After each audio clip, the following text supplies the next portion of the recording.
कन्या राशि यानी कि वर्गो। दोस्तों, जब भी चंद्रमा आपकी कुंडली में 6 नंबर में बैठे हों तब बनती है कन्या राशि। कन्या राशि के जो लोग होते हैं वो काफ़ी शर्मीले होते हैं, लेकिन अपनी जो थॉट होती है उसमें बहुत क्लियर होते हैं। कन्या राशि के लोग जो होते हैं वो इंट्रोवर्ट होते हैं, यानी कि अपने मन की बात जल्दी किसी को बताते नहीं हैं। लेकिन ये लोग जो होते हैं वो काफ़ी आत्मविश्वासी होते हैं अंदर से। इनको देखकर लगता नहीं है कि इनमें आत्मविश्वास होता है, लेकिन ये बहुत ही आत्मविश्वासी होते हैं और अपनी बात को ये सामने वाले को इस तरह से बताते हैं कि इन्हें ज़्यादा बोलना भी नहीं पड़ता और इनकी बात सामने वाला समझ जाता है। बातचीत ये थोड़ा कम करते हैं लोगों से, कम बोलने वाले होते हैं, शर्मीले होते हैं, इंट्रोवर्ट होते हैं, लेकिन स्मार्ट होते हैं। किसी भी सर्विस सेक्टर में कन्या राशि के लोग सबसे बेहतरीन काम करते हैं, क्योंकि अपने काम में ये एक्सपर्ट होते हैं।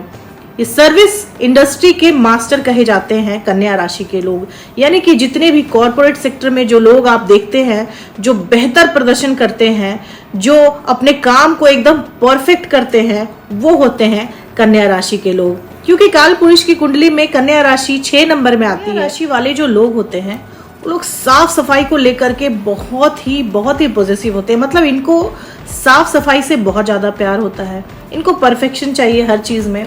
दोस्तों, ये लोग काफ़ी बैलेंस बनाकर चलते हैं अपने रिश्तों में। अपने जितने भी रिश्तेदार हैं उनमें आपने देखा होगा कि कुछ लोग ऐसे होते हैं जो काफ़ी समझदार से होते हैं, जो सारे रिश्तेदारों को खुश रखने की कोशिश करते हैं, वो होते हैं कन्या राशि के लोग।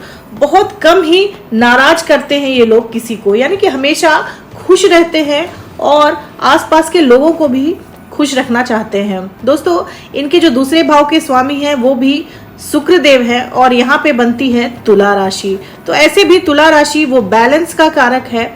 तो ये लोग अपने रिश्तों में, अपनी बोली में, अपनी जबान में बहुत ही बैलेंस रखते हैं। जल्दी अटपटांग कुछ बोलते नहीं हैं, अच्छा बोलते हैं, सोच समझकर बोलते हैं और सोच समझकर ही अपने काम करते हैं। रुपए पैसे के मामले में भी ये बैलेंस बनाकर चलते हैं, यानी कि इनको पता है कि मुझे कितना कमाना है और कितना खर्च करना है।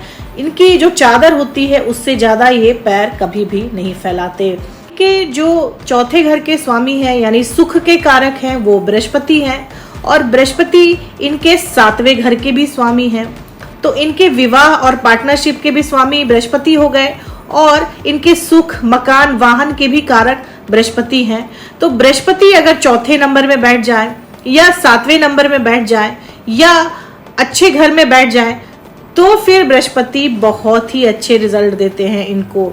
और नहीं, बृहस्पति अगर यहाँ खराब हो जाते हैं तो इनकी पूरी की पूरी लाइफ खराब हो जाती है, यानी कि शादीशुदा जिंदगी भी खराब हो जाती है और इनके घर गृहस्थी, इनके घर, मकान, वाहन से भी जुड़े जितने भी मामले हैं, सुख से जुड़े जितने भी मामले हैं, वो खराब रिजल्ट ही देते हैं बृहस्पति। दोस्तों, चौथे घर के स्वामी होकर बृहस्पति इनको एक अच्छा मकान, एक अच्छा वाहन तो देते ही हैं, साथ ही इनको जीवन साथी भी इन्हीं के जैसा एक अच्छा इंसान देते हैं। एक शर्मीला, एक बहुत ही प्यार करने वाला पति या पत्नी इनको मिलता है। शनि देव इस राशि में 5वें भाव के स्वामी हैं और योग कारक ग्रह है इनके लिए, लेकिन शनि देव को न्यूट्रल ग्रह कह सकते हैं हम इसमें, क्योंकि छठे घर के भी स्वामी इनके शनि देव ही हैं।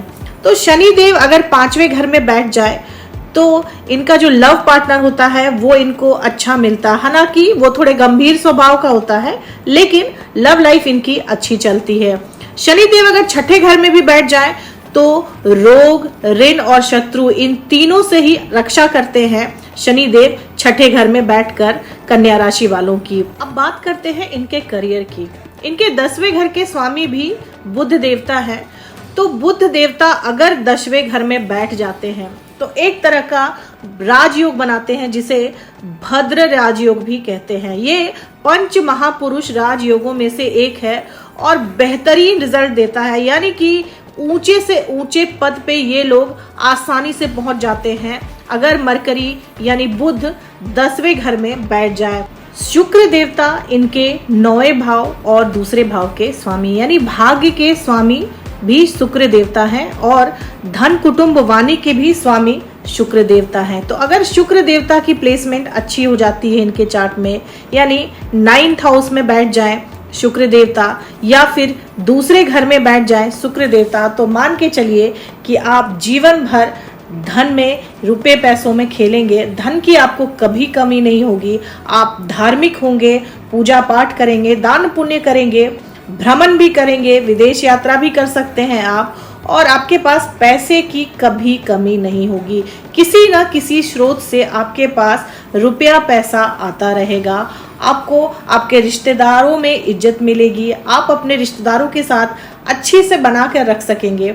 तो ये सब रिजल्ट आते हैं अगर शुक्र देवता 9वें भाग में या फिर दूसरे भाव में बैठ जाते हैं आपकी कुंडली में। लेकिन अगर शुक्र देवता 6, 8, 12 में बैठ जाते हैं तो फिर आपको इसके अच्छे रिजल्ट नहीं मिलेंगे। हो सकता है कि आपके भाग्य में और आपके रुपए पैसे और रिश्तेदारों के मामले में आप कहीं ना कहीं खुशनसीब ना हो, आपको दिक्कतें आना शुरू हो जाएं। दोस्तों, अब बात करते हैं व्यापार की कि कौन सा व्यापार इनको करना चाहिए और कौन से प्रोफेशन में ये बेहतर प्रदर्शन करते हैं। तो इनके लिए जो बिजनेस होते हैं वो अच्छे होते हैं, जैसे कि ग्रोसरी का बिजनेस कर सकते हैं, मेडिकल इक्विपमेंट का बिजनेस कर सकते हैं।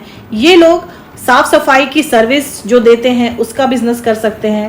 ट्रांसपोर्टेशन का भी बिजनेस ये लोग कर सकते हैं। और सर्विस की बात की जाए यानी नौकरी की बात की जाए तो क्योंकि कन्या राशि के लोग जो होते हैं वो खोजी स्वभाव के होते हैं, उनमें हमेशा एक जिज्ञासा बनी रहती है कि मुझे कुछ जानना है। तो ऐसे लोग बहुत अच्छे साइंटिस्ट भी होते हैं।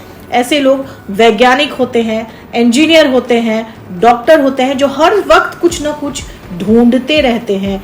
कन्या राशि के लोग ज़्यादातर इंजीनियरिंग या फिर साइंटिस्ट के क्षेत्र में बेहतर करते हैं। ऐसे तो सर्विस इंडस्ट्री में, मैनेजमेंट के क्षेत्र में भी ये लोग बेहतर से बेहतरीन प्रदर्शन करते हैं। अब बात करते हैं कि इनको क्या करना चाहिए और क्या नहीं करना चाहिए। दोस्तों, कन्या राशि वाले लोगों को सबसे पहले ये हिदायत है कि आप लोग अपनी बातों को सामने वाले को अच्छी तरह से समझाने की कोशिश करें।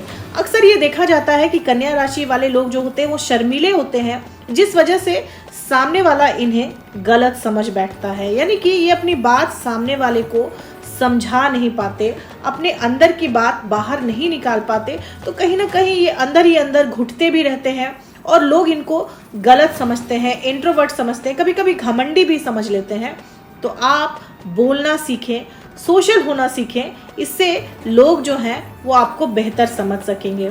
दूसरी चीज़, हर बुधवार को गणेश भगवान को आप धूप घास अर्पित करें, जिससे आपको इतने अच्छे रिजल्ट मिलेंगे कि आप सोच भी नहीं सकते। अगर आपका कोई काम रुका हुआ है और आप हर बुधवार को गणेश भगवान की, गणपति की पूजा करते हैं और उन्हें धूप घास चढ़ाते हैं जो कि उनको बहुत ही पसंद है, तो आपके सारे रुके हुए काम बन जाएंगे। तो कोई भी पत्थर, अगर आप पन्ना पहनना चाहते हैं या फिर आप हीरा पहनना चाहते हैं या नीलम पहनना चाहते हैं, तो आप सबसे पहले किसी ज्योतिष को अपना चार्ट दिखाइए।